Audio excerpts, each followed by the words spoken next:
কতদিন আসছে?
হ্যাঁ, বিদেশি জন আসছে মাত্র।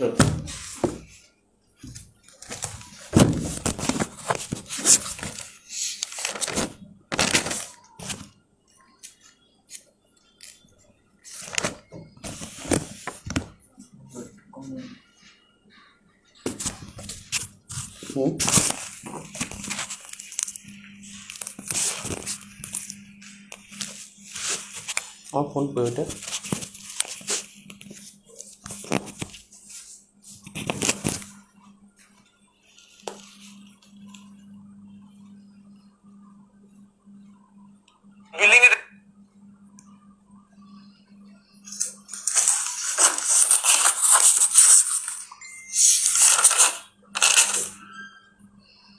এত শব্দ হয় বাবা। ওয়ালাইকুম আসসালাম, ভালো আছেন? না, নেট প্রবলেম তো না, নেট প্রবলেম তো নাই।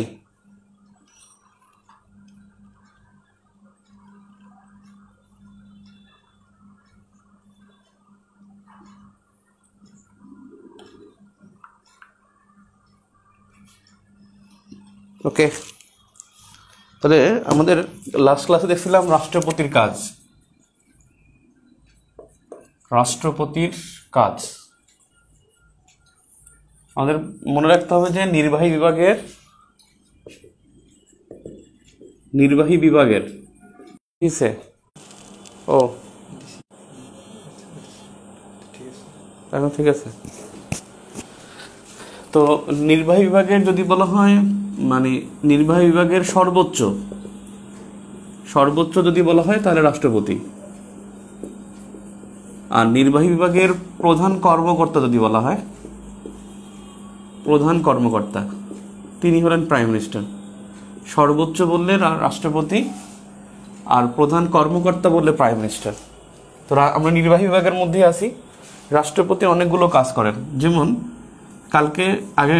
আগের ক্লাসে যেটা দেখছি কাজ করে, এছাড়া কি কি কাজ করে? তিনি ক্ষমা প্রদর্শন করে, এটা সংবিধান 49 নং অনুচ্ছেদের মাধ্যমে সে ক্ষমা প্রদর্শন করে থাকে। তিনি অধ্যাদেশ জারি করতে পারেন, অধ্যাদেশ জারি করেন। সংবিধানের 93 অনুচ্ছেদ অনুসারে তিনি অধ্যাদেশ জারি করে থাকেন, অধ্যাদেশ জারি করেন। অধ্যাদেশ মানে হলো রাষ্ট্রপতি জারি করবেন। অধ্যাদেশটা তখনই জারি করবে যখন সংসদ অধিবেশন থাকবে না।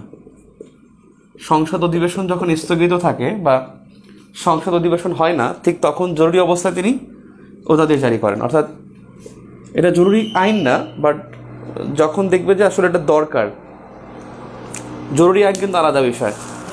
অর্থাৎ সংসদ নাই, এই মুহূর্তে তার একটা আইন করা জরুরি, সেই অধ্যাদেশটা আইনের অংশ। এবং সংসদ অধিবেশন যখন শুরু হয়, এই অধ্যাদেশটা 30 দিনের মধ্যে অনুমোদন দিতে হয়। অর্থাৎ সংসদ অধিবেশন যখন স্থগিত থাকে তখনই অধ্যাদেশ জারি করা হয়। এবং এই কথাটা লিখে নেন যে পরবর্তী অধিবেশন শুরু হওয়ার 30 দিনের মধ্যে উক্ত অধিবেশনকে অনুমোদন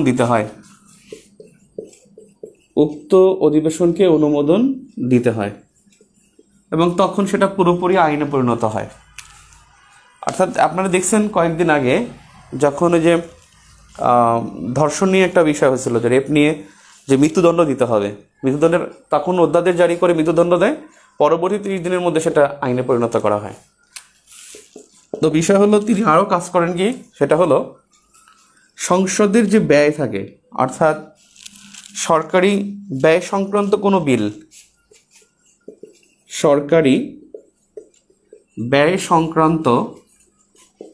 কোনো বিল, সংসদে উত্থাপন করতে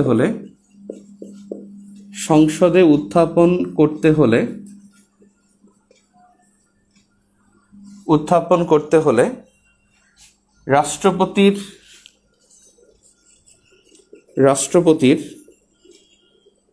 সুপারিশের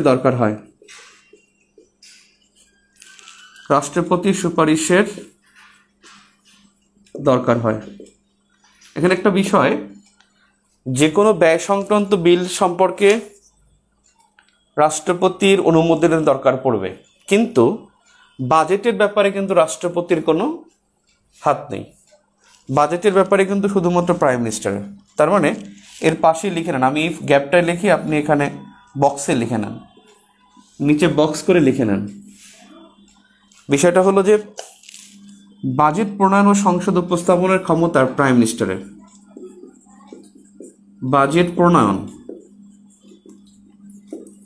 ও সংসদে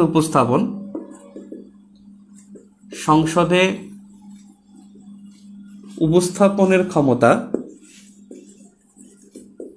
প্রাইম মিনিস্টারের। এখানে প্রাইম মিনিস্টারের একক ক্ষমতা। এবং বাজেটে যত আছে, মানে প্রাইম মিনিস্টারের সকল নীতি, এই নীতি গুরুত্ব পায় বাজেটে।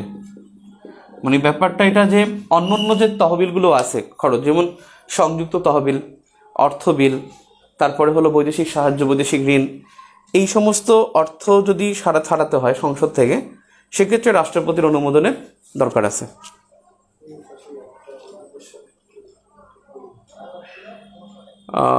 অধিবেশন, হ্যাঁ, উক্ত অধ্যাদেশকে, দুঃখিত, উক্ত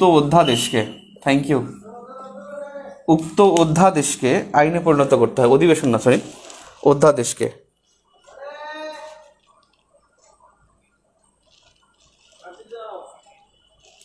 উক্ত অধ্যাদেশকে অনুমোদন দেয়, রাইট। অধিবেশনের পর ব্র্যাকেটে 93 লেখা, 93 লেখা।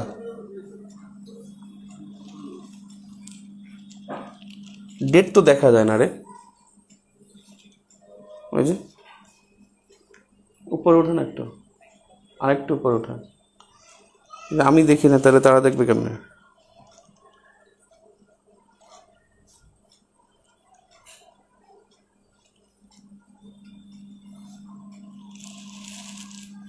নিচের অংশ দেখা যায় না, আপনার মোবাইলের সমস্যা মনে, আমাদের নিচে লেখি নাই, নিচে এখনো প্রায় 1 হাত ফাঁকা আছে। বাজেট প্রণয়ন ও সংসদে উপস্থাপনের ক্ষমতা প্রাইম মিনিস্টারের। ওকে,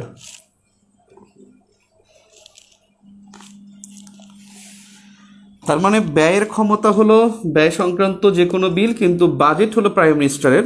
আর যে কোনো বিল সংসদ উত্থাপনের ক্ষেত্রে রাষ্ট্রপতির অনুমোদন নিতে হয়। নাম্বার 4, রাষ্ট্রপতি প্রতিরক্ষা বিভাগসমূহের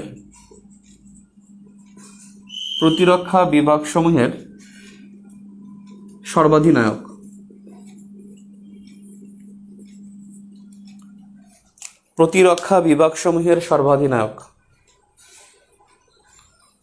তাহলে রাষ্ট্রপতি যে কাজগুলো করে, উল্লেখযোগ্য কাজ আমরা আগের ক্লাসে দেখেছিলাম। যদি বলা হয় নির্বাহী বিভাগের সর্বোচ্চ কে? রাষ্ট্রপতি।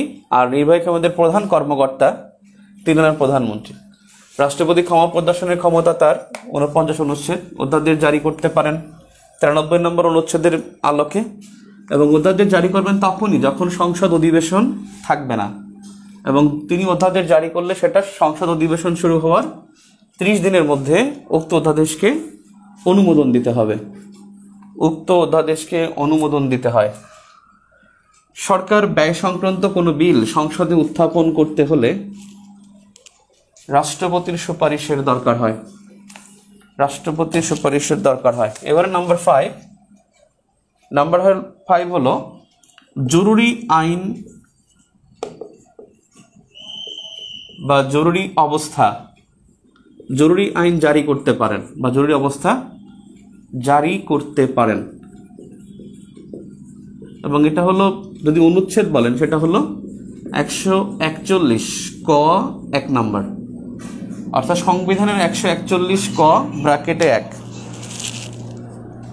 ব্র্যাকেটে 1 এই মানে জরুরি অবস্থার কথা বলা আছে সংবিধানের 141 ক 1 অনুচ্ছেদে, এবং এখানে বলছে যে 3টি কারণে জরুরি অবস্থা দেয়া যাবে। জরুরি আইন জারি করা যাবে যদি যুদ্ধ, বহিরাক্রমণ,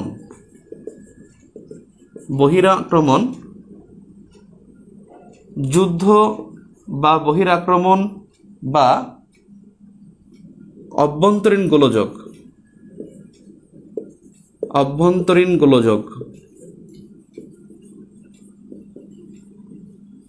গোলযোগের কারণে,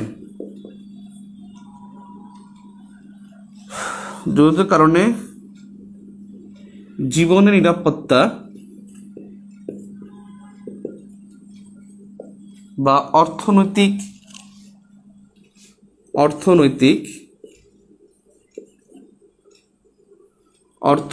জীবন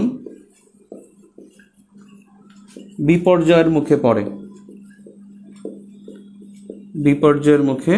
পড়ে। অর্থাৎ যুদ্ধ, বহিরাক্রমণ, অভ্যন্তরীণ গোলযোগ, এই 3টি কারণে জরুরি আইন ঘোষণা করা যাবে। এবং এই জরুরি আইন এর মেয়াদ 120 দিন, তবে সময় বাড়ানো যাবে। 120 দিন হলো সাধারণত এর মেয়াদ, 120 দিনের বেশি হবে না। তবে রাষ্ট্র যদি চায় তাহলে এটা রাষ্ট্রপতি যদি চায় তাহলে এর মেয়াদ আবার সময় বৃদ্ধি করতে পারবে যদি প্রয়োজন মনে করে। সাধারণত মেয়াদ হলো 120 দিন, অর্থাৎ জরুরি আইনের মেয়াদ 120 দিন, 4 মাস সর্বোচ্চ। রাষ্ট্রপতি চাইলে আবার এটা বাড়াতে পারবেন, যেমন 2007 সালে যেটা বাড়াইছিলেন। 2007 সালের 11 জানুয়ারি ঘোষণা করছেন, সেই জরুরি অবস্থা উঠেছে 8 সালের অক্টোবরের দিকে। তার মানে রাষ্ট্রপতি যখন চাইবেন তখন তিনি সময় এটা শিথিল করতে পারবেন বা তুলে নিতে পারবেন।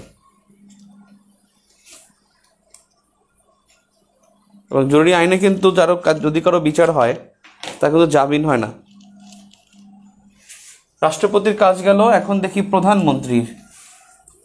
নির্বাহী বিভাগের মধ্যে প্রধানমন্ত্রীর মর্যাদা। নির্বাহী বিভাগে প্রধানমন্ত্রীর মর্যাদা।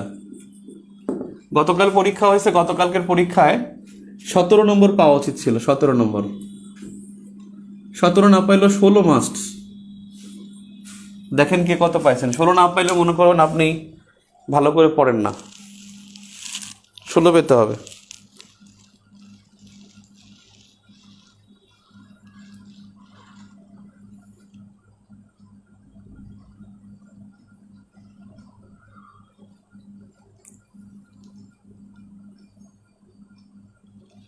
নীতি গুরুত্ব পায়, প্রধানমন্ত্রীর কোনো নীতি বা লক্ষ্য সেটা গুরুত্ব পায় বাজেটে। নির্ঝর আনিসুর রহমান কোশ্চেন করছেন,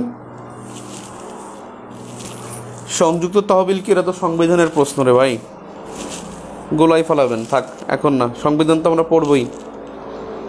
বিষয়ভিত্তিক ক্লাসগুলো কবে থেকে শুরু হবে? 4 তারিখ ইনশাল্লাহ। আমাদের রুটিন করছি, ওটা দাও তো।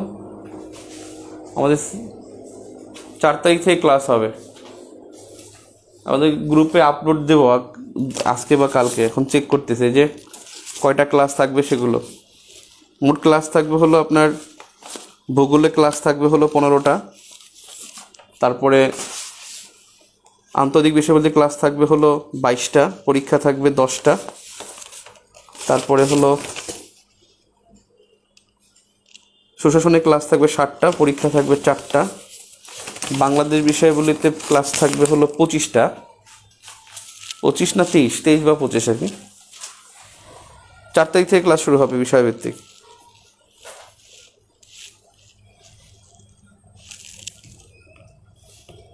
জুলাই থেকে ক্লাস শুরু হবে। আর আগামী সপ্তাহে, এই সপ্তাহে আমাদের শেষ হয়ে গেলে মানে আগামী সপ্তাহে আমরা রিভিশনে যাব, অর্থাৎ ক্লাস 6-এর রিভিশনের উপরে পরীক্ষা হবে।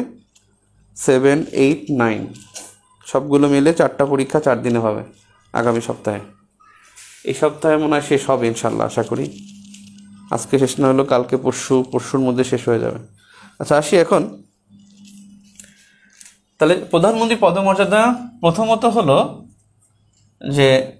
হলো যে সরকারের প্রধান নির্বাহী কর্মকর্তা, সরকারের প্রধান নির্বাহী কর্মকর্তা, এবং সেই কর্মকর্তা হলো প্রাইম মিনিস্টার নিজে। নাম্বার 2, তিনি সংসদ নেতা, প্রধানমন্ত্রী সংসদ নেতা। নাম্বার 3, তিনি হলেন মন্ত্রিসভার প্রধান, প্রধানমন্ত্রী হলেন মন্ত্রিসভার প্রধান। যিনি প্রধানমন্ত্রী থাকবেন তিনি সংসদ নেতা থাকবেন, তিনি মন্ত্রিসভার প্রধান থাকবেন। তিনি মন্ত্রিসভা গঠন করেন,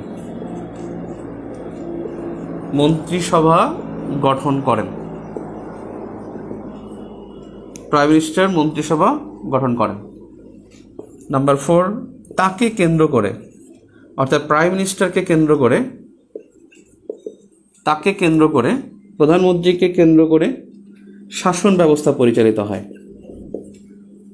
শাসন ব্যবস্থা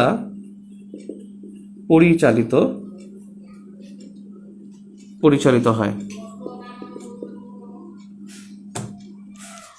সব কথা ঘুরে ফিরে একই, তিনি মন্ত্রিসভার মূল স্তম্ভ।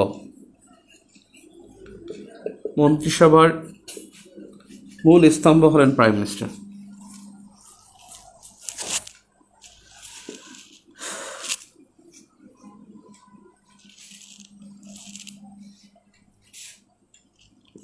তাহলে স্টার দিয়ে লেখেন, শাসন কার্যের জন্য সংসদের কাছে দায়ী থাকেন।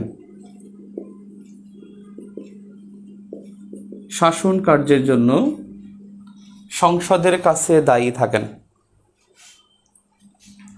প্রধানমন্ত্রী পদত্যাগ করলে, প্রধানমন্ত্রী পদত্যাগ করলে বা সংসদে আস্থা হারালে,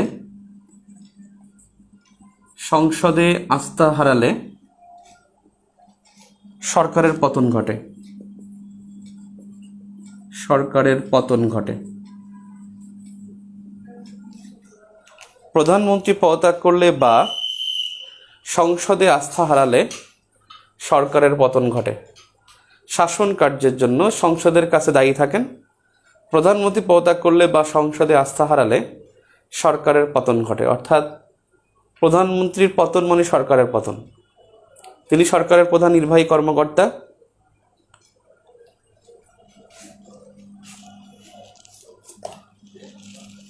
তিনি সংসদ নেতা, তিনি মন্ত্রিসভার প্রধান। মন্ত্রিসভা গঠন করার ক্ষমতা তাকে কেন্দ্র করে শাসন ব্যবস্থা পরিচালিত হয়। মন্ত্রিসভার মূল স্তম্ভ হলো প্রধানমন্ত্রী। শাসন কার্যের জন্য সংসদের কাছে দায়ী থাকেন, রাষ্ট্রপতির কাছে না, সংসদের কাছে দায়ী থাকেন।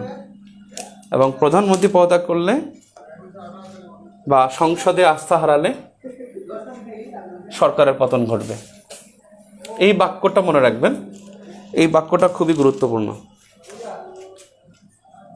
নির্বাহী সকল ক্ষমতা রাষ্ট্রপতির নামে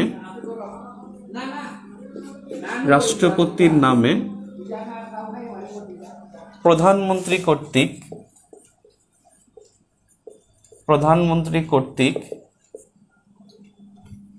পরিচালিত ও নিয়ন্ত্রিত হয়।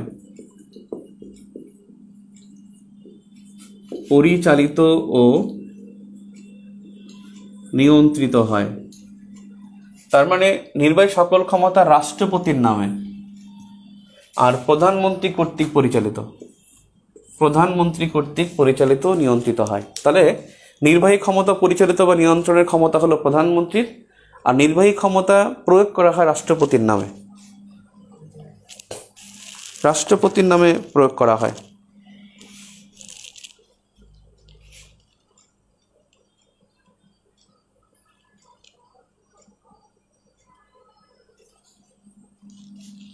সাকিব হাসান কি বলতে চাচ্ছেন বুঝি নাই। সকল ক্লাসগুলো কমপ্লিট হবে এই টাইমে? আমরা তো মোস্ট অফ দ্য ক্লাস তো করেই ফেলছি, মোস্ট অফ দ্য বিষয় আমাদের পড়া শেষ। আমাদের যখন অধ্যায় ভিত্তিক আলোচনা আমরা যাব তখন দেখবেন ওই টপিকটা আমাদের পড়া আছে আগের, সহজ হবে, শেষ করতে হবে, কিছু করার নেই। ওই সময় যদি আমাদের না হয়, আমরা ডে পাবো যদি 29 অক্টোবর পরীক্ষা হয়, তাহলে যদি সপ্তাহে 4 দিন করে আমরা ক্লাস চালাই পরীক্ষা বাদে, তাহলে আমরা 56 দিন সময় পাবো। 56 দিন আমরা সপ্তাহে 4 দিন করে, মানে ঈদের ছুটি সহ 56 দিন আমরা টাইম পাবো, হিসাব করেছি। তাহলে 56 দিন টাইম পাইলে আমাদের 56 দিন টাইম পাইলে আমাদের ক্লাস হলো 67টা। তাহলে শুক্র শনিবার আমাদের শনিবার দিন পাবো 16টা। ওখানে কিন্তু আবার শনিবার দিন আমরা ওখানে শুক্রবার শনিবার তখন আবার ম্যানেজ করা যাবে। ঠিক আছে, আপনার কাজ হলো জাস্ট আমার রুটিনটা ফলো করা। যেদিন ক্লাস হবে ক্লাসটা করা, সিরিয়াসলি করা, আর ক্লাস নোটটা করা, এরপর বাসায় পড়া, এটা আপনার কাজ। আর কেমনি কী হবে সেটা আমার কাজ, বুঝছেন? কনসার্ন হওয়ার কিছু নাই, কারণ I am not such type of that, I am very much exceptional যে আপনাকে বুকি যুগে একটা কিছু বুঝাই দেবো তা পারবো না। ক্লিয়ার? এখন আপনি যদি ক্লাস না করেন 3 দিন পর একদিন এসে ক্লাস করলেন, হুট করে একদিন আসলেন, হ্যাঁ, তাহলে কিন্তু আপনি ওই নিজেই সমালোচনা করবেন যে ভাই কী পড়েছে, আগামাথা কিছু নেই।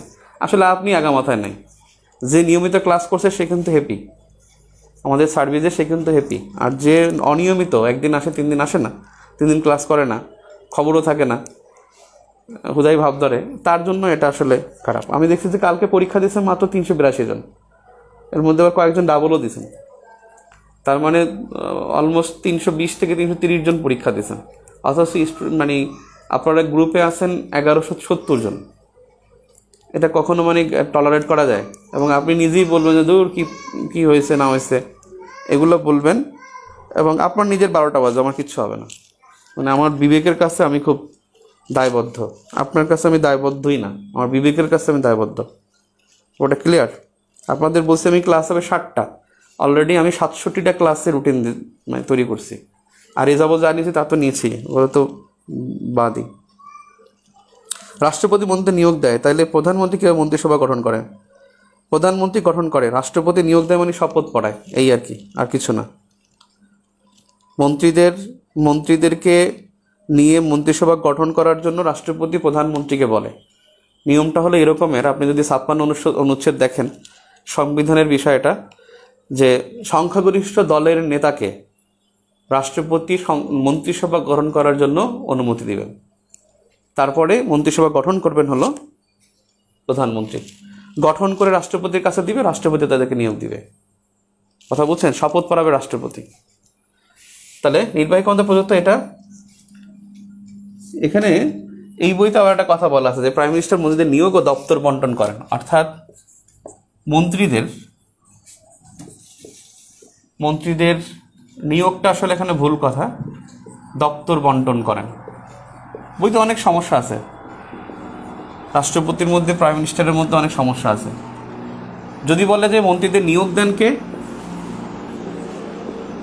মন্ত্রীদের নিয়োগ দেন রাষ্ট্রপতি। আর দপ্তর বন্টন, আমি আগের ক্লাসেও বলছিলাম যে দপ্তর বন্টন রাষ্ট্রপতি করেন না, এটা করে প্রাইম মিনিস্টার। দপ্তর বন্টন প্রাইম মিনিস্টার করে। এরপরে আছে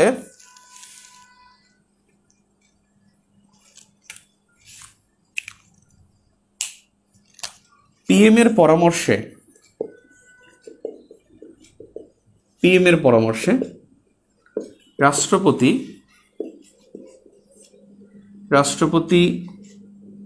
উচ্চ পদস্থ, রাষ্ট্রের উচ্চ পদস্থ আর কি, উচ্চ পদস্থ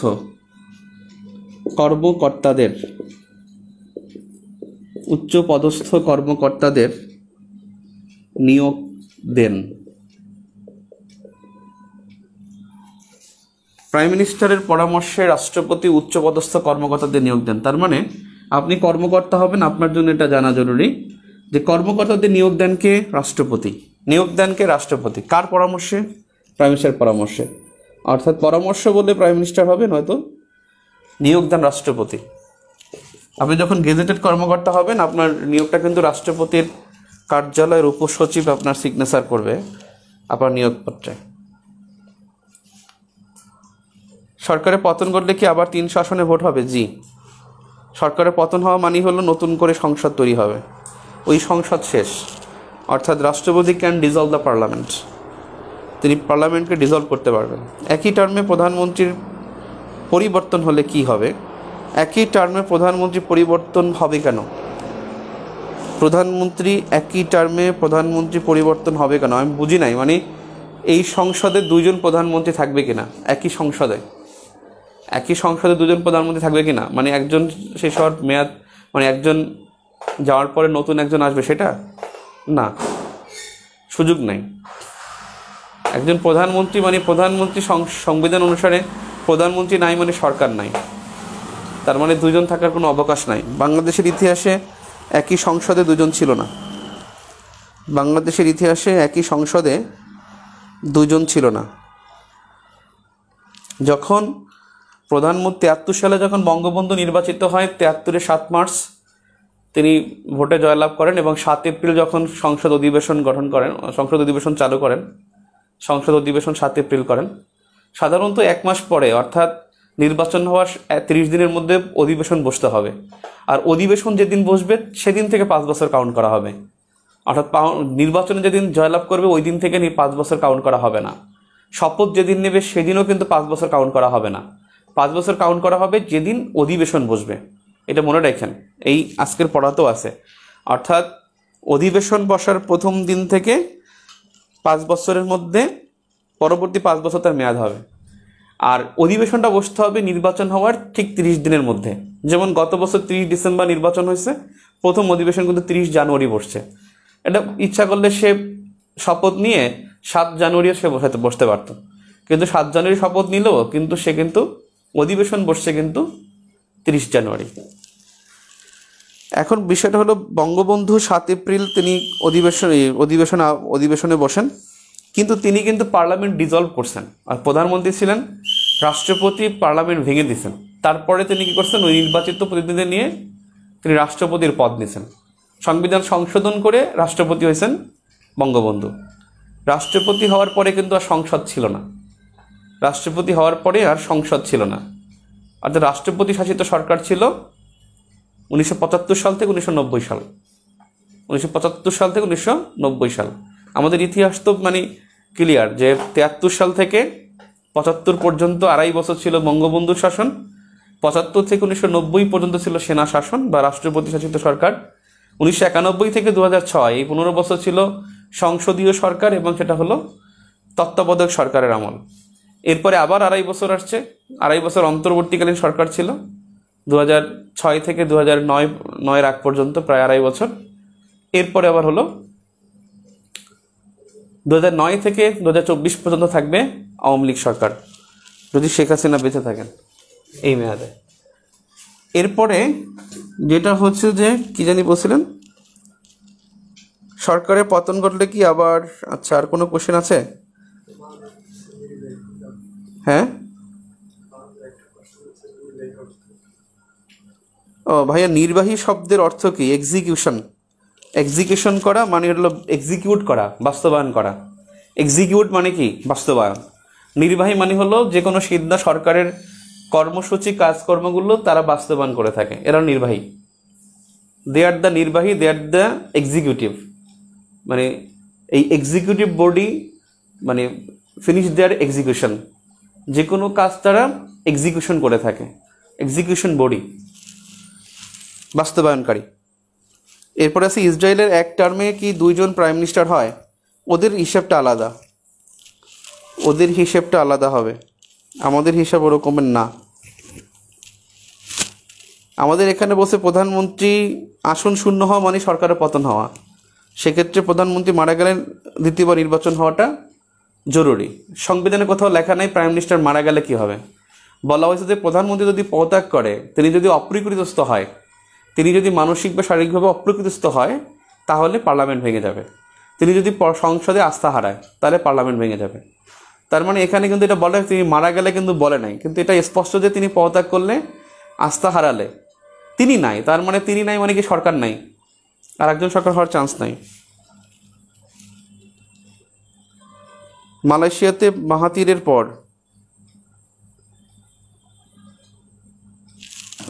এখন যারা শেখ হাসিনা সরকার করে তারা মানে করতে পারে শেখ হাসিনা যেন মরে যায়, এভাবে হয়তো বলতে পারেন।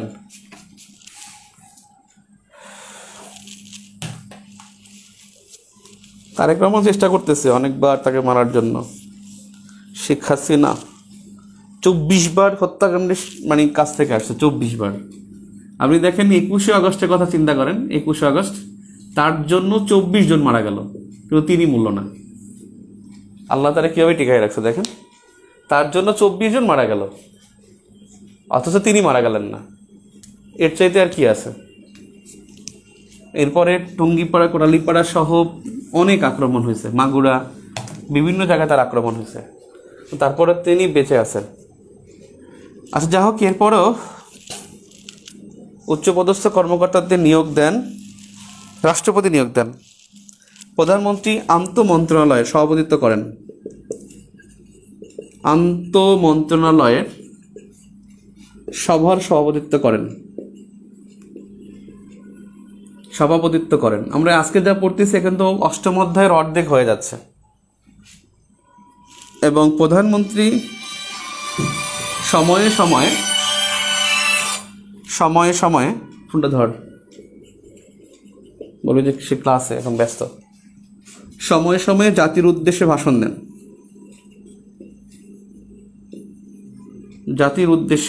দেন। নির্বাহী সকল ক্ষমতা রাষ্ট্রপতির নামে প্রধানমন্ত্রী কর্তৃক পরিচালিত নিয়ন্ত্রিত হয়। মন্ত্রীদের দপ্তর বন্টন করেন। মন্ত্রীদের নিয়োগ রাষ্ট্রপতি দেন, আর দপ্তর বন্টন করেন প্রাইম মিনিস্টার। প্রাইম মিনিস্টারের পরামর্শে রাষ্ট্রপতি কর্মকর্তাদের নিয়োগ দেন। আন্ত মন্ত্রণালয়ের সভাপতিত্ব করেন। সময় সময় জাতির উদ্দেশ্যে ভাষণ দেন।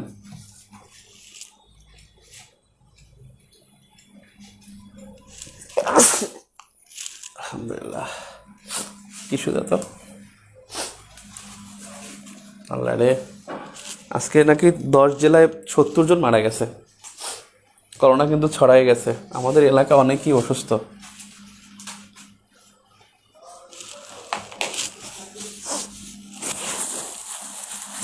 আল্লাহ জানে, টেস্ট তো কখনো করাইলাম না, এত অসুস্থ হইলাম। আইন বিভাগ, তাহলে মনে রাখতে হবে আইন বিভাগের প্রধান প্রতিষ্ঠান। আইন বিভাগের প্রধান প্রতিষ্ঠান হলো আইনসভা বা সংসদ, জাতীয় সংসদ, হাউস অব দ্য নেশন। বাংলাদেশে যেটা হলো হাউস অব দ্য নেশন। তাহলে বাংলাদেশে আইনসভা প্রধান প্রতিষ্ঠান এটা। তাহলে অন্যান্য প্রতিষ্ঠান আর কি আছে? অন্যান্য অনেক প্রতিষ্ঠান আছে, যেমন সংসদ সচিবালয়, যেমন সংসদীয় কমিটি, এগুলো কিন্তু আইন বিভাগের অংশ। সংসদীয় কমিটি, রাইট।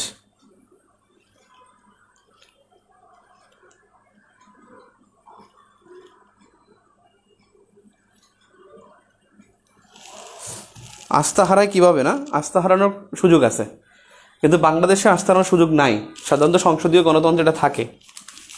যেমন আমাদের ওখানে বলা আছে কি, যদি কেউ নিজ দলের বিপক্ষে ভোট দেয় তাহলে তার সদস্যপদ থাকবে না। নিজ দলের বিপক্ষে ভোট দিলে তার সদস্যপদ থাকবে না। নিজ দলে, যেমন বিরোধী দল যদি কেউ বলে যে না একটা বিষয় না, বিরোধী দলের একজন আবেগে বললো যে হ্যাঁ, তাহলে কিন্তু তার সদস্যপদ থাকবে না। তখন ওখানে আবার 90 দিনের মধ্যে নির্বাচন হবে। তাহলে সংসদের এমপি 151 জন এমপি যদি বলে ওই দলের যে আমরা সরকারের বিরুদ্ধে প্রস্তাব দেন, যে কোনো প্রধানমন্ত্রী যে কোনো প্রস্তাবে, প্রধানমন্ত্রী বললো কালকে থেকে একবেলা খাওয়াবো, এই একটা প্রস্তাব দিল পার্লামেন্টে, এইটার বিপক্ষে 151 জন এমপি না ভোট দিল সরকারি দলের, তাহলে সরকার শেষ। তাহলে ওই এমপিদের আসন শূন্য হয়ে যাবে। এমপিদের আসন শূন্য হলে তো প্রধানমন্ত্রী কাদেরকে নিয়ে থাকবে? থাকতে পারবেন না। কথা কি বুঝতে পারছেন? তবে প্রধানমন্ত্রী তিনি জীবিত থাকা অবস্থায় যদি তিনি এটা বলেন যে আমি সংখ্যাগরিষ্ঠ দলের নেতা, মানে যদি এমপিরা যদি বলে যে আমরা যদি যে সরকারি দলের সভাপতি পদ পরিবর্তন করব, সরকারি দলের নেতা পরিবর্তন করব, সে সরকারি দলের নেতার মধ্যে কিন্তু প্রধানমন্ত্রী যিনি আছেন তিনিও পড়বেন। তখন নেতা পরিবর্তন করতে গেলে তখন প্রধানমন্ত্রী পরিবর্তন করতে পারবেন, তবে তার জীবিত থাকতে হবে এবং তিনি সরকারের সদস্য থাকতে হবে। ওগুলো প্যাঁচালো বাংলাদেশে এখন পর্যন্ত হয় নাই। একটা কিছু হইতে পারে, যদি আল্লাহ না করুক শেখ হাসিনা যদি এই মধ্যে মারা যায় তাহলে কি হবে সেটা নিয়ে একটা কনসার্ন আমাদের মধ্যে থাকতে পারে।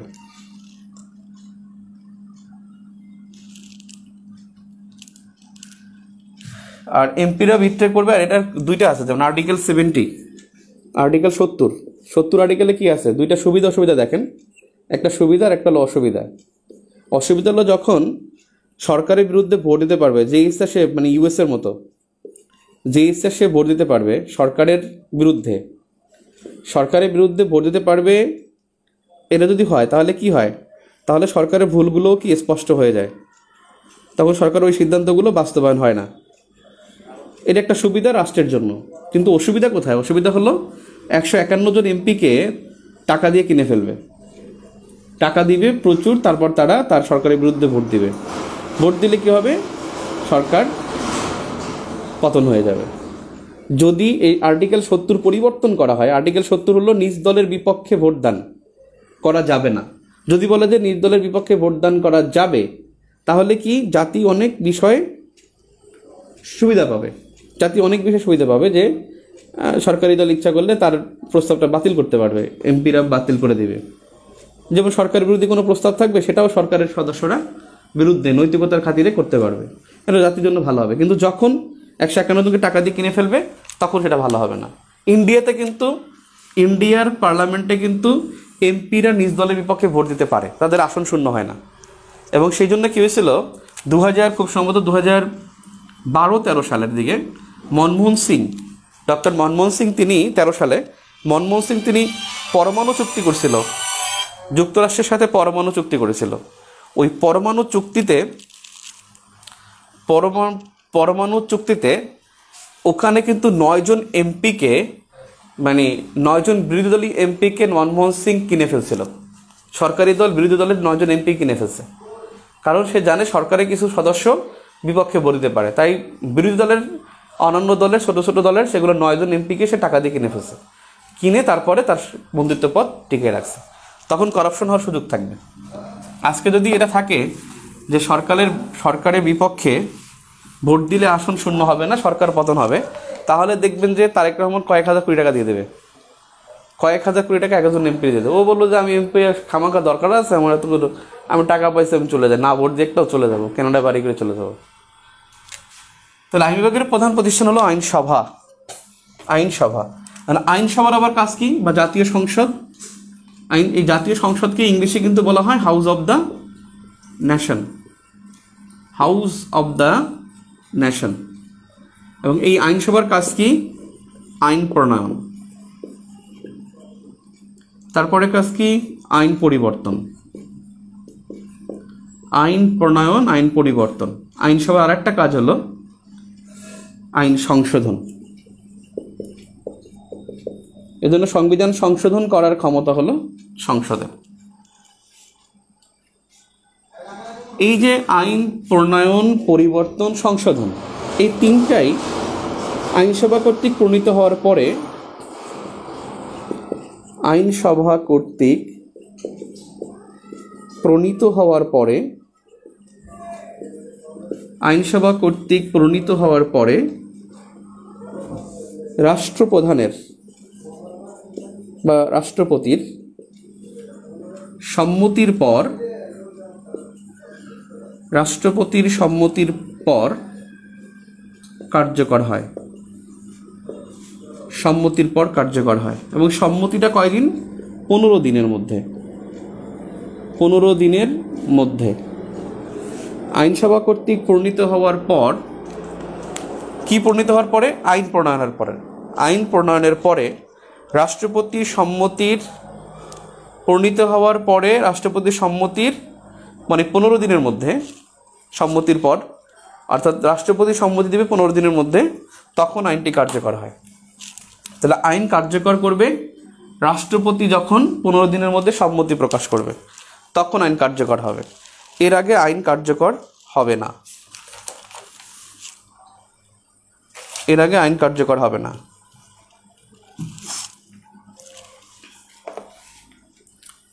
আর এই আইনসভার আসন কিন্তু 350টি,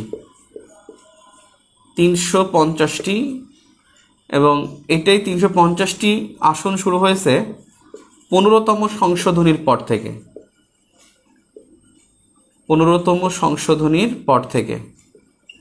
এর আগে আসন 345টা ছিল, 15তম সংশোধনীর পর থেকে আসন সংখ্যা হলো 350টি।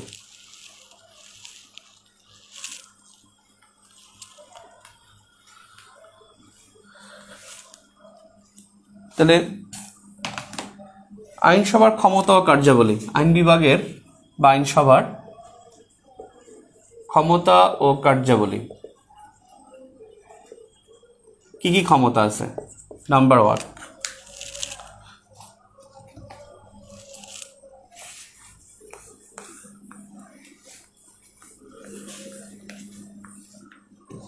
তাহলে আইন প্রণয়নের ক্ষমতা, এবং সেই প্রণয়নের ক্ষমতা আছে 65 অনুচ্ছেদে। সংবিধানের 65 নং অনুচ্ছেদে আইন প্রণয়নের ক্ষমতার কথা বলা আছে, 65 নং অনুচ্ছেদ।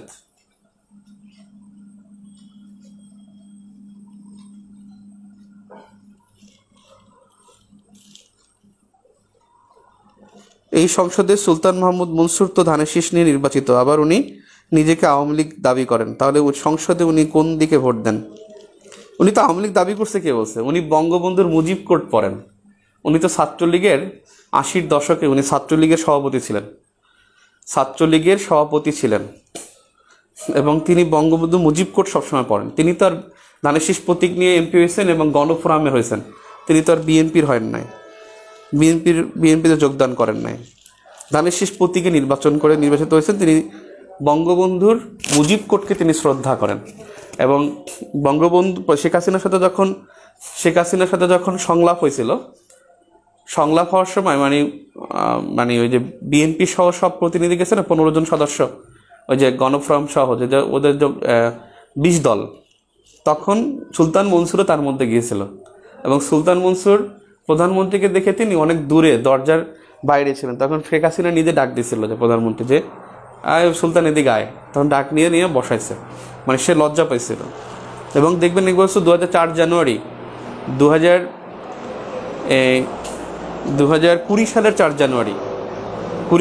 জানুয়ারি যখন ছাত্রলীগের প্রতিষ্ঠাবার্ষিকী হয় 4 জানুয়ারি, তখন কিন্তু সকল ছাত্রলীগ নেতাদের পরিচয় করা হয়। ওই স্টেজে কিন্তু শেখ হাসিনার পাশে সুলতান মোহাম্মদ মনসুর ছিল, কিন্তু সেটা ধানের শীষ প্রতীক নিয়ে হয়েছে।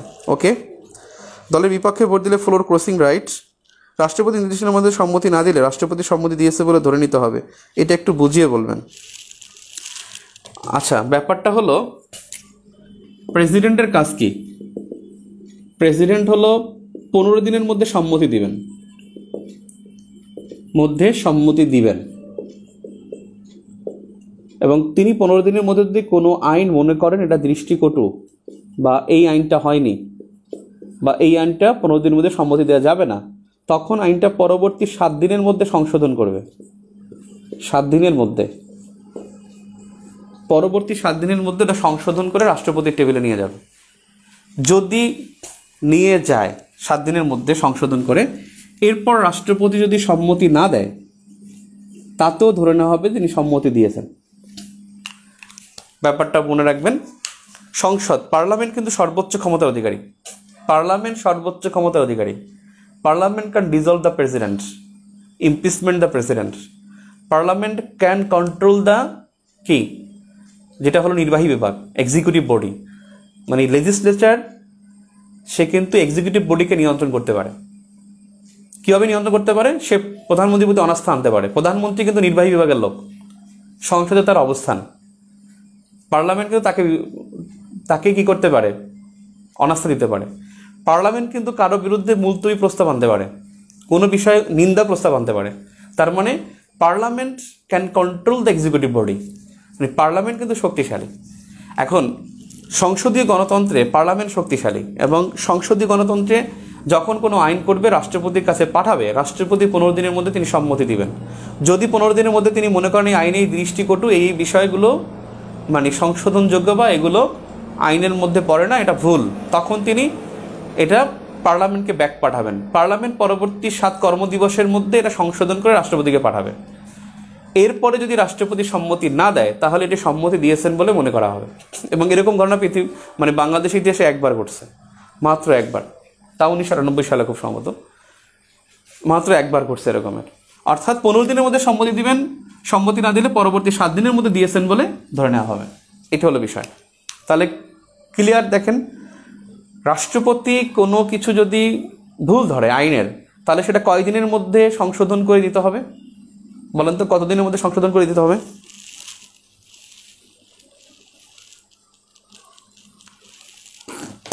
কতদিনের মধ্যে দিতে হবে বলেন তো? আইন বিভাগের ক্ষমতা ও কার্যাবলী যে কাজটা আছে, পরবর্তী সংসদের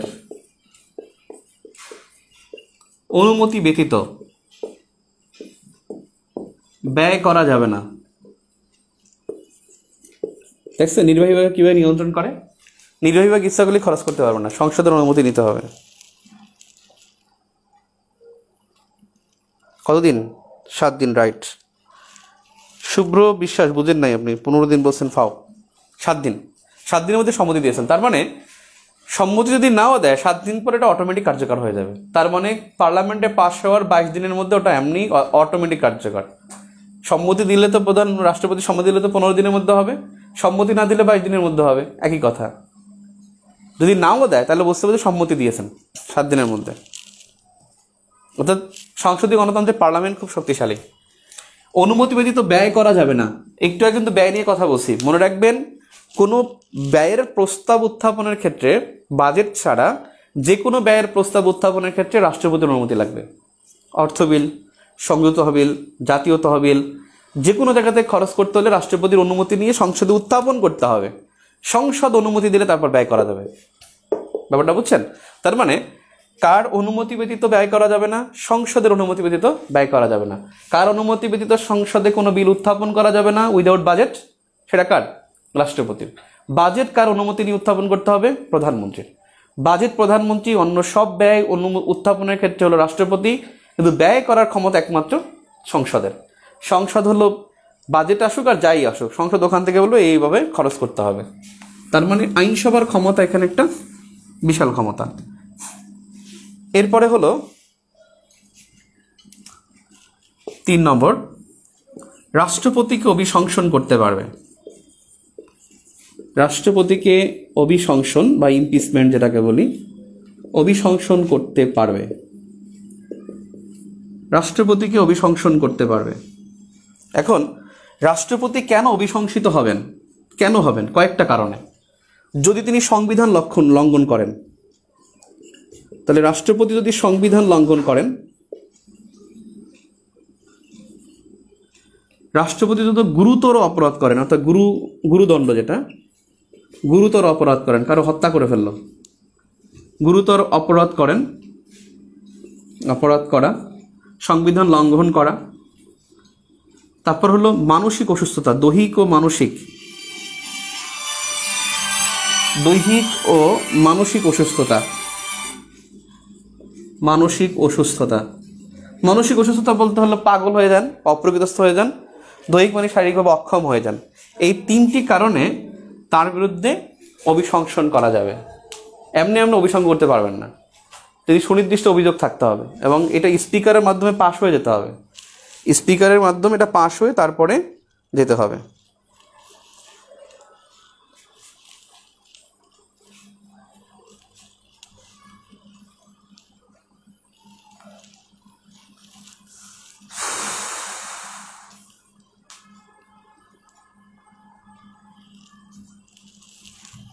গুড, ভালো বলছেন। আলম বাদশাহ রাজু, পার্লামেন্ট সম্মতি দিয়েই ছাড়বে এমন অবস্থা। সম্মতি দিয়েই ছাড়বে না, সম্মতি নিয়েই ছাড়বে।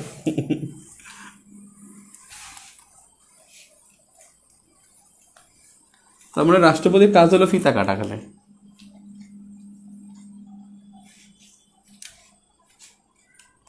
নাম্বার 5 বা 4, স্পিকার তো হবে রসিকার দিয়ে। স্পিকার, ডেপুটি স্পিকার এবং অম্বুডসম্যান অথবা ন্যায়পালকে অভিশংসন করতে পারবে, কিন্তু ন্যায়পাল তো নাই, বাংলাদেশে তো ন্যায়পাল নাই।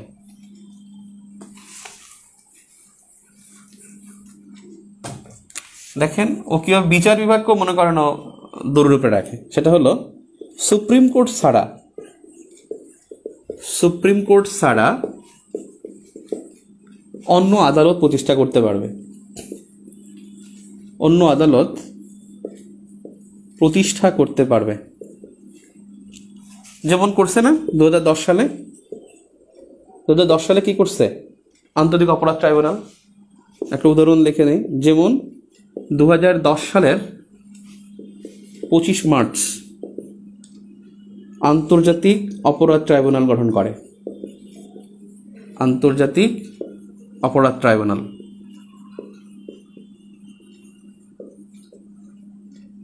গঠন করে। এটা ছিল যুদ্ধাপরাধের বিচারের জন্য, ইন্টারন্যাশনাল ক্রাইমস ট্রাইব্যুনাল অথবা আন্তর্জাতিক অপরাধ ট্রাইব্যুনাল। 2010 সালের 25 মার্চ।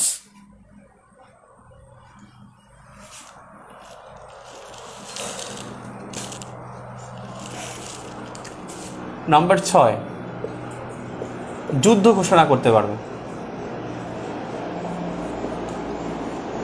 যুদ্ধ ঘোষণা করতে হলে কিন্তু সংসদের অনুমতি লাগবে। নাম্বার 7, আন্তর্জাতিক চুক্তি অনুমোদন। আন্তর্জাতিক চুক্তি অনুমোদন, এই অনুমোদনের ক্ষমতা কিন্তু সংসদের। তবে একটা বিষয়, পররাষ্ট্র সংক্রান্ত বিষয় নির্বাহী বিভাগের কাজ।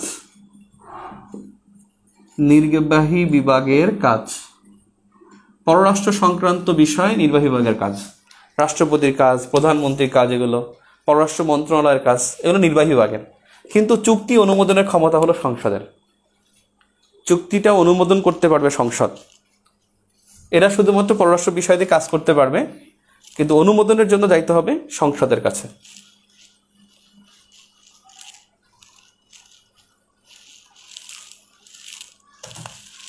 এখন যদি বলেন শাসন বিভাগকে নিয়ন্ত্রণ, শাসন বিভাগকে কিভাবে নিয়ন্ত্রণ করে,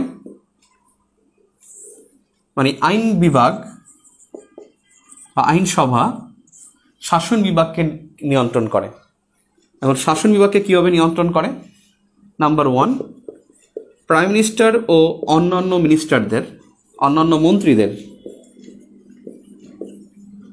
মন্ত্রীদের কাজের জন্য সংসদের কাছে দায়ী থাকতে হয়। সংসদের কাছে দায়ী থাকতে হয়। তাহলে অবশ্যই নিয়ন্ত্রণ হলো। নাম্বার 2, কোনো কাজের জন্য মুলতবি প্রস্তাব অথবা নিন্দা প্রস্তাব,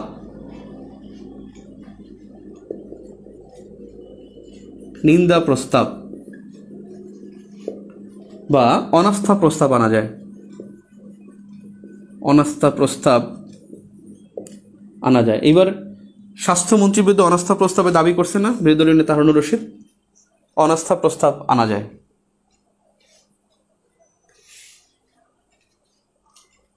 এবং এই প্রস্তাবগুলো যখন পাশ হবে তখন কিন্তু এই অনাস্থা প্রস্তাব পাশের পদত্যাগ করতে বাধ্য হবেন।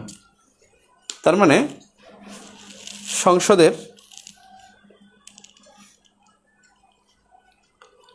সংসদ ভালোভাবেই নিয়ন্ত্রণ করতে পারে। অভিশংসন কি? অভিশংসন হলো সাংবিধানিক পদে যারা থাকবে তাদেরকে ক্ষমতাচ্যুত করা, এটা অভিশংসন। ইমপিচমেন্ট হলো সাংবিধানিক পদে যারা থাকবে। সাংবিধানিক পদ কোনগুলো? যারা সংবিধানে 9টা পদ, যে 9টা পদের শপথ আছে, এই 9টা পদে যাদের শপথ আছে, এই শপথ নেওয়াদের বিরুদ্ধে কোনো অনাস্থা প্রস্তাব আনা, এটাই অভিশংসন। অর্থাৎ সংসদ থেকে তাকে ক্ষমতাচ্যুত করা, এটাকে অভিশংসন বলে। আর একজন বলছেন ন্যায়পাল না থাকার কারণ কি? ন্যায়পাল আইন আছে 1980 সালে। ন্যায়পাল সাধারণত সংসদে থাকে, তিনি রাষ্ট্রপতি ছাড়া যে কাউকে জবাবদিহি করতে পারেন। এখন প্রধানমন্ত্রী তো তাকে নিয়োগ দিবে না যে তাকে জবাবদিহি করবে। এই জন্য আমার স্যার ফোন করছে, এক মিনিট। আসসালামু আলাইকুম স্যার। জি আদব স্যার। হ্যাঁ জি স্যার।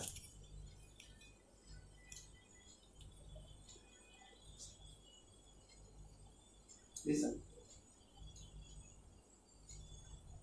হ্যাঁ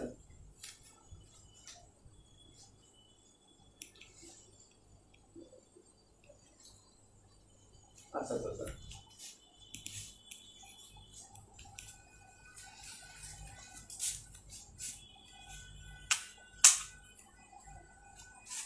আচ্ছা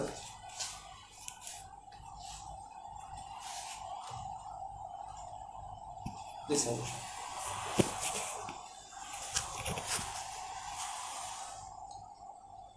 হ্যাঁ হ্যাঁ স্যার।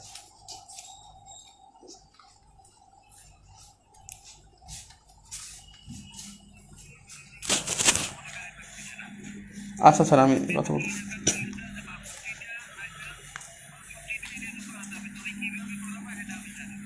আচ্ছা স্যার, আমি একটু পরে বলতেছি। জি স্যার। জি স্যার। জি স্যার। হ্যাঁ স্যার। আচ্ছা আচ্ছা স্যার, ঠিক আছে স্যার, ঠিক আছে। এবারে দেখেন সংবিধানের ক্ষমতা বিচার বিভাগের। এবার আমরা আসি বিচার বিভাগ। বিচার বিভাগের ক্ষমতা। বিচার বিভাগ সম্পর্কে একটা বিষয় মনে রাখবেন যে সংবিধানের অন্যতম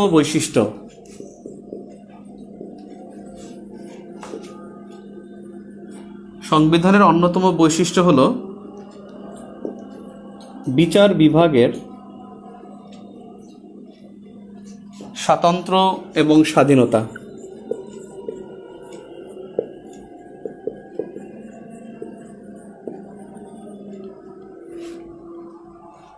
তাহলে কাজগুলো দেখি।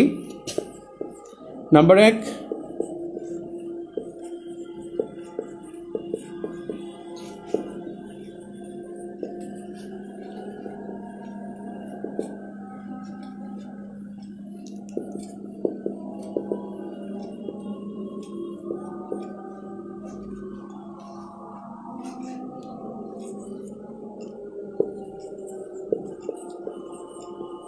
আজান দিচ্ছে।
1 নম্বর, নাগরিকদের মৌলিক অধিকার সংরক্ষণ করে গণতান্ত্রিক ব্যবস্থাকে সজীব রাখা।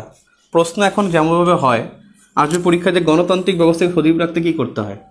মৌলিক অধিকার সংরক্ষণ, মানে এইটা দিয়ে ওইটা দিয়ে উৎপ্রশ্ন করে দিতে পারে। ন্যায় বিচারের মানদণ্ড হলো বিচার অবস্থা। ন্যায় বিচারের মানদণ্ড কি? পরীক্ষায় দেখবেন অপশন থাকবে সুশাসন, আইনের শাসন, বিচার ব্যবস্থা, এগুলো। তার মানে বিচার ব্যবস্থা। আইনের ব্যাখ্যা ও প্রয়োগ করা, আইন প্রয়োগ করা এবং ব্যাখ্যা করা, এটা কাজ হলো বিচার বিভাগের।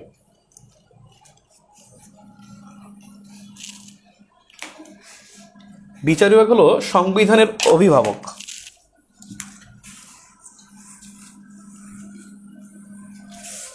নাম্বার 4, বিচার বিভাগ হলো সংবিধানের অভিভাবক। আর সংসদের অভিভাবক কিন্তু হলো রাষ্ট্রপতি। সংসদের অভিভাবক রাষ্ট্রপতি। সংসদের অভিভাবক রাষ্ট্রপতি, আর সংবিধানের অভিভাবক হলো বিচার বিভাগ। বিচার বিভাগ সংবিধানের অভিভাবক।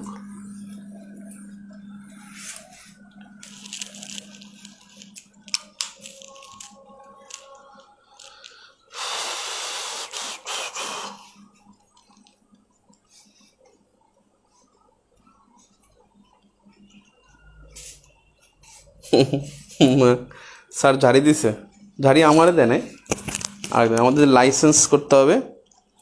আমাদের অফিসের যে অফিস সহকারী তিনি লাইসেন্স করছে 62টা, একটা লাইসেন্স করে সে ফোন নাম্বার রাখে না, এই জন্য আমার বললো যে আপনি ওরা ধরেন, এই জন্য আমাকে মানে ধরতে বলছে আর কি। ওকে, না এটার মাথা কারণ বলতেছিলেন, শেষ করতে পারেন। আচ্ছা, পদ 10টা, শপথ 9টা পদের। ন্যায়পালের শপথ নেই, ন্যায়পালের না, ইহারও নেই, অ্যাটর্নি জেনারেলও নেই, অ্যাটর্নি জেনারেলের শপথ নাই। আর বাংলাদেশে তো ন্যায়পাল নাই। ন্যায়পাল না থাকার কারণ হলো তিনি পার্লামেন্টে থাকবে। ন্যায়পাল হলো তিনি পার্লামেন্টে থাকবেন। তিনি রাষ্ট্রপতি ছাড়া যে কারো আয় ব্যয়ের হিসাব নিতে পারবেন। তার মান্থলি, সাপ্তাহিক, বাৎসরিক কাজের তিনি প্রতিবেদন নেবেন। এখন তিনি যদি বৈশা প্রধানমন্ত্রী বললে যে আপনি তো প্রতিবেদন দেন নাই, তাহলে প্রধানমন্ত্রী তারা নিয়োগ দিবে? জীবনও দিবে না। কারণ বাংলাদেশে তো আন্দোলনই হয় যে ন্যায়পাল নিয়োগ দিবে। বাংলাদেশে আন্দোলন হয় যে একটা ভোট দিবে। বাংলাদেশের জনগণের খালি খায়াস একটা, যে জায়গায় ভোট দিতে পারবে।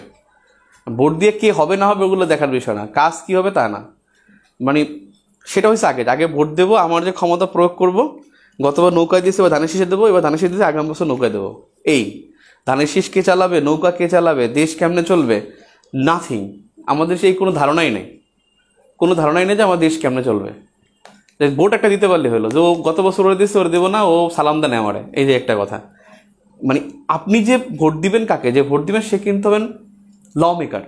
সংসদে কিন্তু ল মেকার না। আমরা দেখেন রাস্তা নাই আপনার এলাকায়, এটা কিন্তু একজন এমপির কাজ না, এটা কোনো এমপির কাজ না। আপনার এলাকায় ব্রিজ না, এটা এমপির কাজ না। কিন্তু আমরা জনগণ এমনভাবে করছে যে তাকে ব্রিজ বানাইতে হবে, যে ব্রিজ বানায় তারা ভোট দেবো। ওরে ভাই, এটা তো ল মেকার। সে তো পার্লামেন্টে শুধু আইন তৈরি করবে, আইন সংশোধন করবে, পরিবর্তন করবে, সে আইনসভায় কাজ করবে। কিন্তু আমরা কি করছি, যে আমার এলাকায় তুমি বাদ দাও নাই, এলাকায় বাদ দেয় এমপির কাজ না, এলাকায় বাদ দেওয়া হলো ওয়াপদার কাজ। এটা পানি উন্নয়ন বোর্ডের কাজ। আজকে দেখেন না, আখতারুজ্জামান বাবু তিনি কি করতে গেছেন, বাদ দেখতে গেছেন, তারা কাদা মারছে, টলার নিয়ে পালাই চলে আসছেন। কিন্তু তার তো এটা কাজ, তার হলো কি পার্লামেন্টের কাজ। আবার এমপিরও কি করে, তারা হয়ে বলে যে আমি এটা করছি, আমি ঘাট করেছি, স্কুল করেছি, কলেজ করেছি। এগুলো তার নাথিং, এগুলো তার কিচ্ছু না। সে শুধু ডিউ লিখতে পারে যে শিক্ষা মন্ত্রণালয়, যে আপনি আমার স্কুলে, আমার এলাকায় যে আপনি যে 500 স্কুল দিচ্ছেন, আমার এলাকায় 10টা স্কুল দেন, এটা বলতে পারে। তার কিন্তু কাজ না যে সে তদারকি করে ওখানে কাজ করবে, তার কাছে টাকাও আসে না।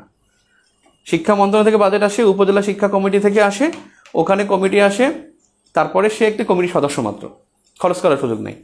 বাংলাদেশের তো আপনার পাবলিক মানে একেবারে মানে কি বলবো আমি, আমরা পাবলিকই তো মনে করেন কাজের না, কার কি কাজ তাই তো জানি না। শুধু ভোটটা দিতে পারলে হলো, আর কোনো কথা নেই।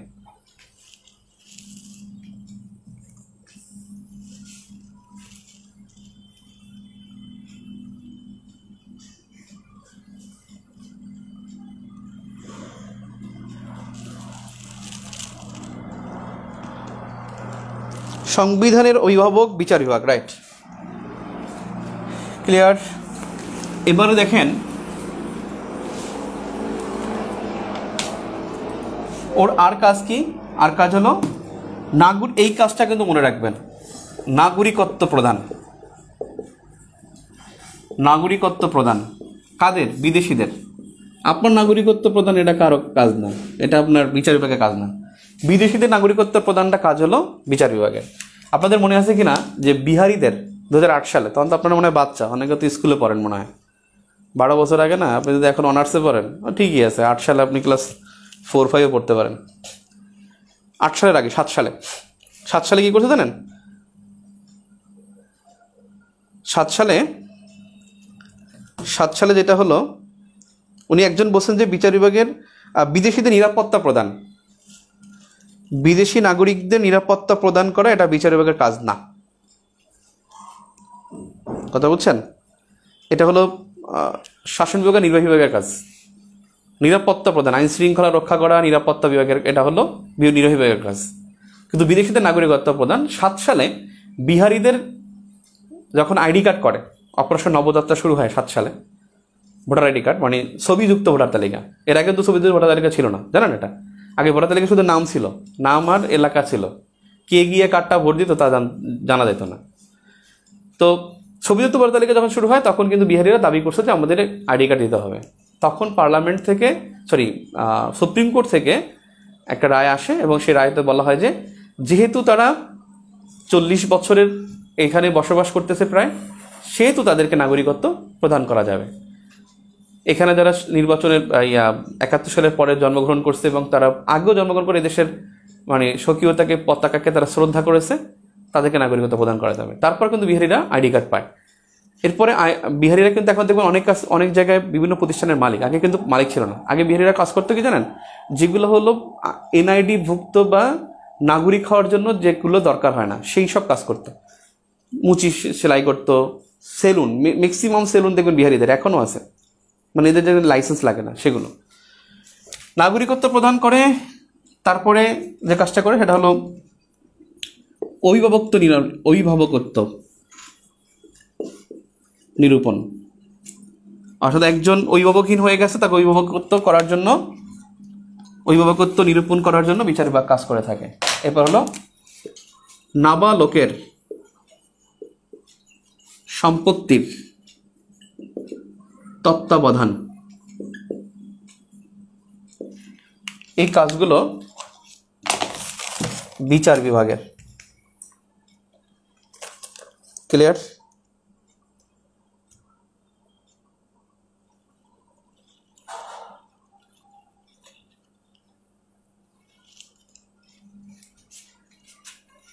আমলা নির্ভর আওয়ামী লীগ, স্বাভাবিক। আমলা নির্ভর। আমি আপনাকে বলে রাখি, আগামী নির্বাচনে, আল্লাহ মাফ করো, ডোন্ট ডিসক্লোজ ইট, মানে সরকার যদি বলে যে আমি সুষ্ঠু নির্বাচন দিব, আমলারা দিতে দিবে না, আমলারা পিটায় সরকারকে রাখবে, যাবে হোক, করতে পারে, বলা যায় না। এবার দেখেন অধিকার সংরক্ষণের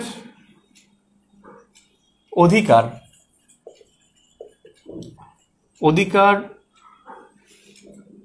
সুরক্ষা ও আইন সংরক্ষণে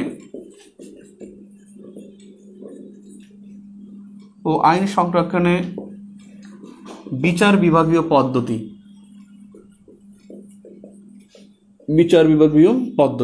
অধিকার সুরক্ষা ও আইন সংরক্ষণে বিচার বিভাগীয় পদ্ধতি, অর্থাৎ এই বিষয়টা হলো রিটের বাংলা কিন্তু হুকুমনামা।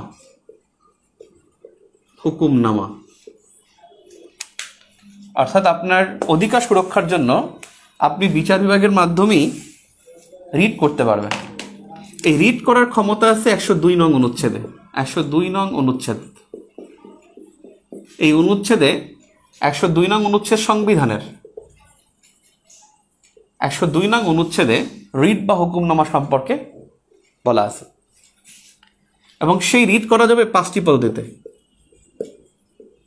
পদ্ধতিতে। এক নম্বর হলো mandamus writ, mandamus writ. Number 2 certiorari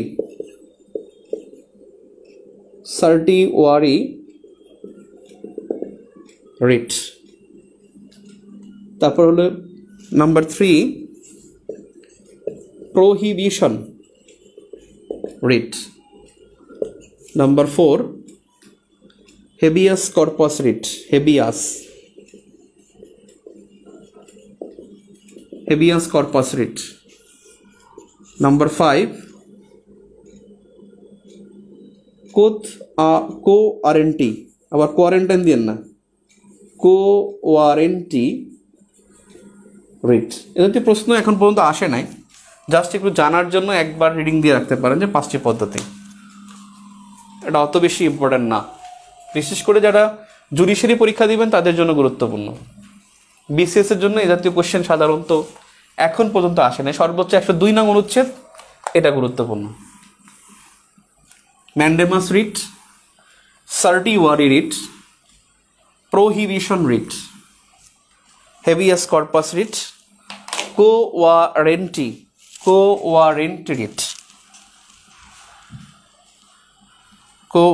writ. Bihari কারা? আটকে পড়া পাকিস্তানি। 1971 সালে যেসব পাকিস্তানিরা বাংলায় ছিল তারা বিহারি, বিহার থেকে আসে নাই। বিহারি হলো আটকে পড়া পাকিস্তানি। সামিউল পরাগ প্রশ্ন করছেন 6 নম্বর, বুঝেন নাই 6 নম্বরটা কি ছিল?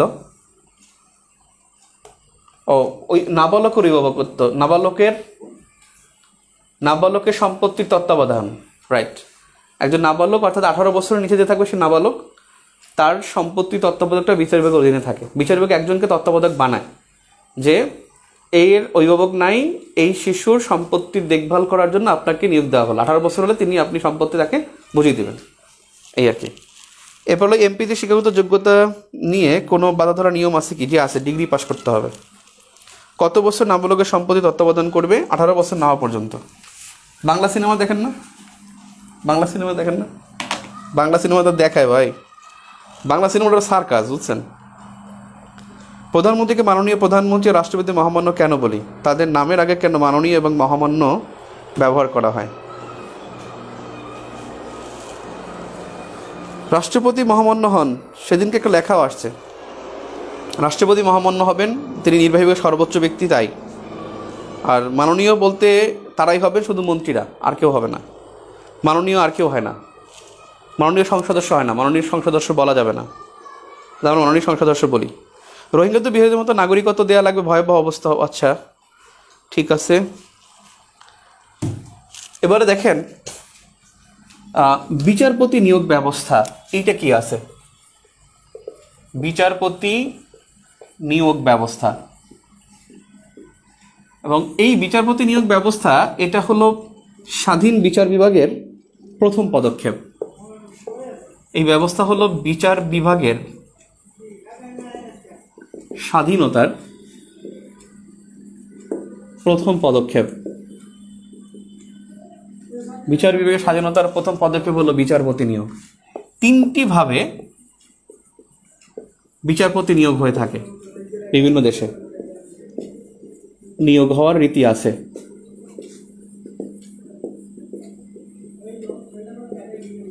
তিনটি ভাবে নিয়োগ হওয়ার রীতি আছে।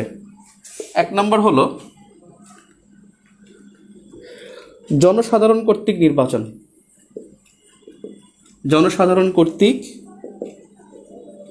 নির্বাচন, জনগণ সরাসরি ভোট দিয়ে নির্বাচন করবে, এই বিচারপতি হবে। 2 নম্বর আছে আইনসভা কর্তৃক নির্বাচন। আইনসভা কর্তৃক নির্বাচন যেটা যুক্তরাষ্ট্রে হয়। 3 নম্বরে আছে শাসন বিভাগের প্রধান কর্তৃক, শাসন বিভাগের বা নির্বাহী বিভাগের, শাসন বিভাগ আর নির্বাহী বিভাগ কিন্তু একই জিনিস। শাসন বিভাগের প্রধান কর্তৃক, প্রধান মানে শাসন বিভাগের প্রধান মানে হলো কর্মকর্তা না, প্রধান কর্মকর্তা না, অর্থাৎ শাসন বিভাগের সর্বোচ্চ ব্যক্তি কর্তৃক, সর্বোচ্চ ব্যক্তি কর্তৃক প্রধান কর্মকর্তা না, প্রধান এমনি প্রধান, আপনি আবার ভুল বুঝতে পারেন, এই জন্য আমি সর্বোচ্চ ব্যক্তি লিখছি। নিয়োগ, এখন এই শাসন বিভাগের সর্বোচ্চ ব্যক্তি বলতে রাষ্ট্রপতি, রাষ্ট্রপতি কর্তৃক নিয়োগ, এবং এই 3 নম্বরটাই বাংলাদেশে প্রযোজ্য। এখন কি করে রাষ্ট্রপতি, বাংলাদেশে যেটা করে রাষ্ট্রপতি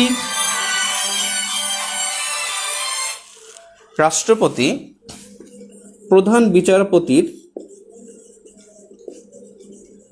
বিচারপতির পরামর্শে, এখানে প্রধানমন্ত্রীর পরামর্শ দরকার নেই, পরামর্শে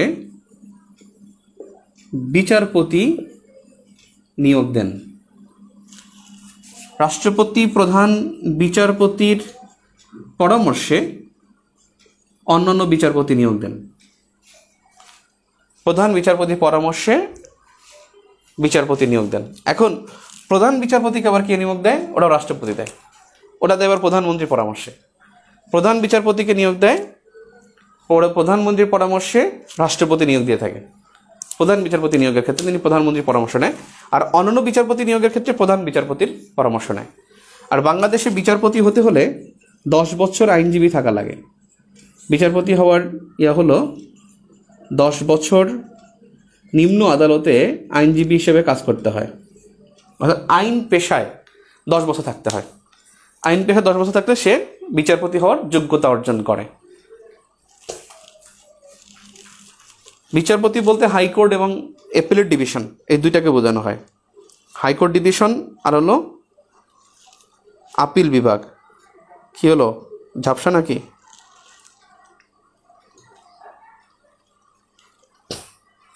ফারহানা আফরিন, এটা তো শুরু হয়েছে ভাই 2014 সাল থেকে। এই আইন ডিগ্রি পাস করতে হবে, এটা ছিল 2014 সাল থেকে, এর আগে ছিল না। 8 সালও ছিল না, 14 সাল থেকে ছিল এটা ডিগ্রি পাস। তবে খালেদা জিয়া তো ডিগ্রি পাস বানানো মনে হয়, ডিগ্রি পাস দেখায় তো তাকে, ওই সময় তো ডিগ্রি পাস দেখায়। এখন তো ডিগ্রি পাস করতে হবে আর কি।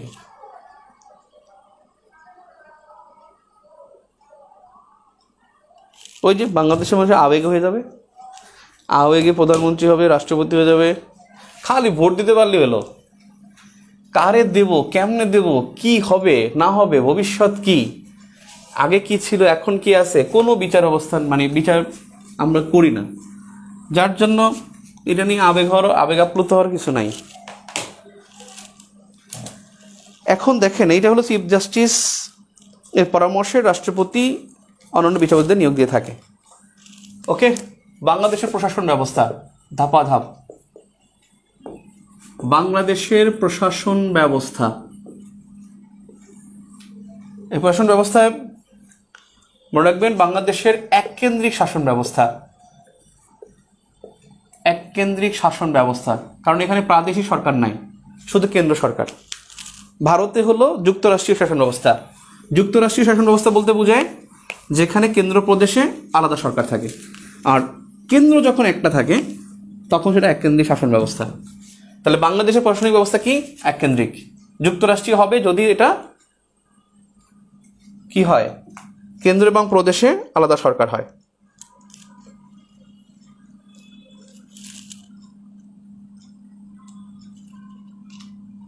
আরে আমি কি বলতেছি, সরি, প্রধান বিচারপতি নিয়োগে তো পরামর্শ হবে না, ভুলেই যাই আমি দুঃখিত ভাই।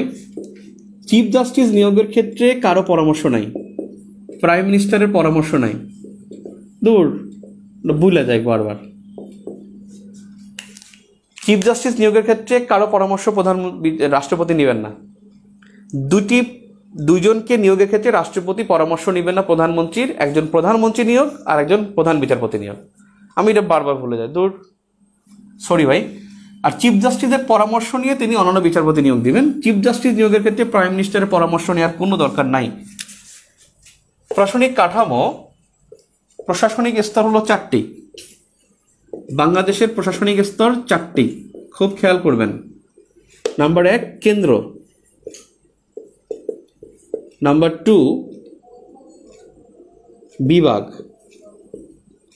নাম্বার 3 জেলা, নাম্বার 4 উপজেলা। ইউনিয়ন কিন্তু প্রশাসনের মধ্যে না, ইউনিয়ন স্থানীয় সরকারের মধ্যে। এই তিনটা আবার হলো মাঠ প্রশাসন। মাঠ প্রশাসন বলে তিনটা, এই তিনটাই আবার স্থানীয় প্রশাসন। তাহলে স্থানীয় প্রশাসন হলো বিভাগ, জেলা, উপজেলা। মাঠ প্রশাসন বিভাগ, জেলা, উপজেলা। আর প্রশাসনিক স্তর চারটা: কেন্দ্র, বিভাগ, জেলা, উপজেলা। ক্লিয়ার? ওরে কি যে করলাম আমি, কেন যেটা ইতিহাস বই আমরা পড়বো 4 তারিখ থেকে পড়বো।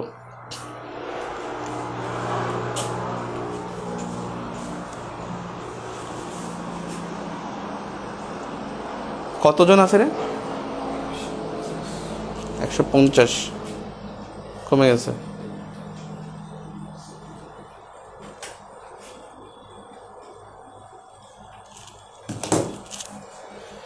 এখন দেখেন, প্রশাসনের মধ্যে দুইটা প্রশাসনিক স্তর বললে 4টি, মাঠ প্রশাসন 3টি, স্থানীয় প্রশাসন 3টি, বিভাগ, জেলা, উপজেলা।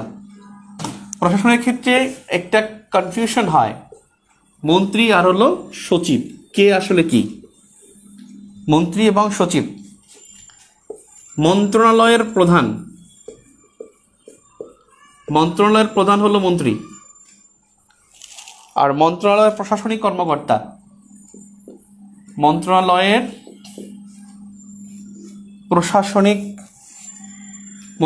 নির্বাহী কর্মকর্তা এবং প্রশাসনিক কর্মকর্তা। নির্বাহী কর্মকর্তা বলুক আর প্রশাসনিক কর্মকর্তা বলুক, কর্মকর্তা শব্দ থাকলেই মনে রাখবেন সচিব। আর ইনি কর্মকর্তা না, ইনি প্রধান। আর সচিব হলো মন্ত্রীর সহচর।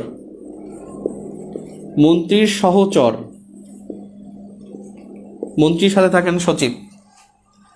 এই সচিব হলো মানে মন্ত্রণালয়ের, লেখা লাগবে না, মানে মন্ত্রণালয়ের কোনো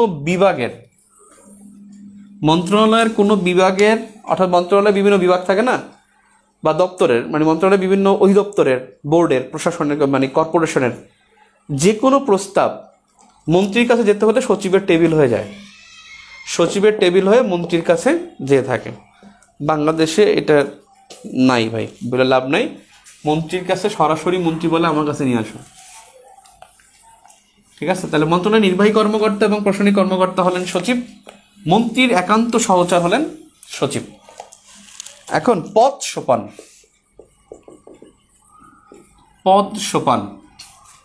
একটা হলো কেন্দ্রীয় প্রশাসন আর একটা হলো মাঠ প্রশাসন। কেন্দ্রীয় প্রশাসনে সবার আগে থাকে মন্ত্রী, মন্ত্রীর পরে থাকে সিনিয়র সচিব, সিনিয়র সচিবের পরে থাকে সচিব, সচিবের পরে থাকে অতিরিক্ত সচিব, অতিরিক্ত সচিবের পরে থাকে যুগ্ম সচিব,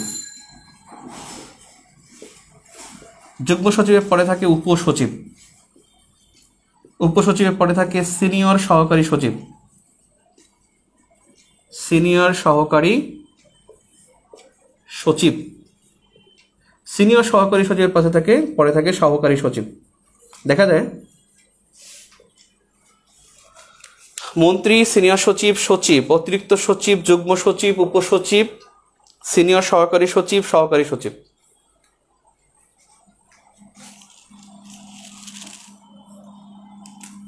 এই মাঠ প্রশাসনে প্রথম থাকে বিভাগীয় কমিশনার, তার নিচে থাকে জেলা প্রশাসক, তার নিচে থাকে উপজেলা নির্বাহী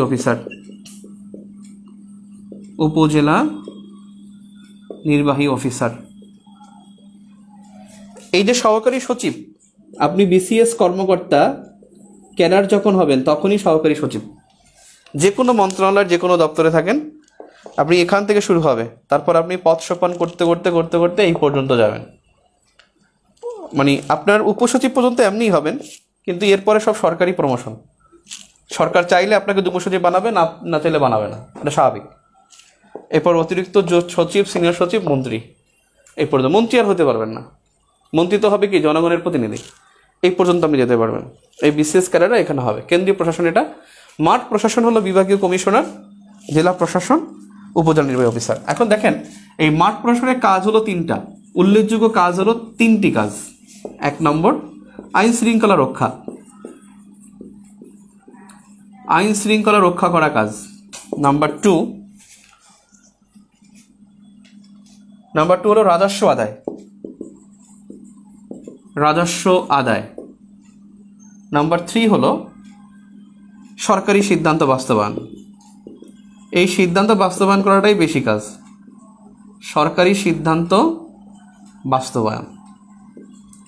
অর্থাৎ মাঠ প্রশাসনের কাজ 3টা, আইন শৃঙ্খলা রক্ষা, রাজস্ব আদায়, সরকারি সিদ্ধান্ত বাস্তবায়ন। তাহলে বিভাগীয় কমিশনার কি দেখেন, বিভাগীয় কমিশনার তিনি একজন যুগ্ম সচিব মর্যাদার হন, কিন্তু বাংলাদেশে বর্তমানে যুগ্ম সচিবকে নিয়োগ দেওয়া হয় না। বর্তমানে যারা আছে সবাই অতিরিক্ত সচিব, কিন্তু বিভাগীয় কমিশনার সাধারণত বিভাগীয় কমিশনার তিনি যুগ্ম সচিব হবেন, তবে বাংলাদেশে অতিরিক্ত সচিব নিয়োগ দেওয়া হয়।